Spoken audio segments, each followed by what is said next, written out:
यानंतर बातमी आहे लातूरमधून। लातूरच्या निलंगा तालुक्यात मुसळधार पाऊस पडतोय। पावसामुळे यंदा देखील सोयाबीन पिकांचं मोठं नुकसान झालंय।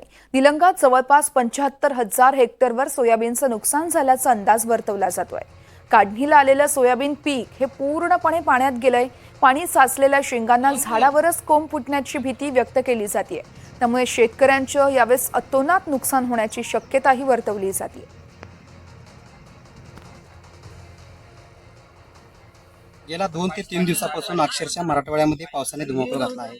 विशेषतः लातूर जिल्ह्यामध्ये निलंगा, रेणापूर, अहमदपूर, चाकूर हे जे काही तालुके आहेत अक्षरशः पाण्याखाली गेलेले आहेत। शेतकरी हा पूर्णपणे हतबल झालेला आहे या निसर्गाच्या संकटापुढे। कारण सोयाबीन हातातोंडाशी आलेलं ही सोयाबीनचं जे पीक आहे तर खऱ्या अर्थाने हे सोयाबीनचं पीक आज गेल्यामध्ये जमा आहे। हे पाण्यामध्ये असलेलं सोयाबीन आज जे काही चार शेंगा आहेत हे वापण्याच्या अवस्थेमध्ये आहेत। आज शेतकऱ्यानं शासन कर्ज काढून हे सोयाबीनची पेरणी केली आहे, परंतु या सोयाबीनच्या पिकाच्या आशेवरती शेतकरी आज जगत असला तरी शेतकऱ्याला आज काहीही हाताला लागण्याची तयारी नाही।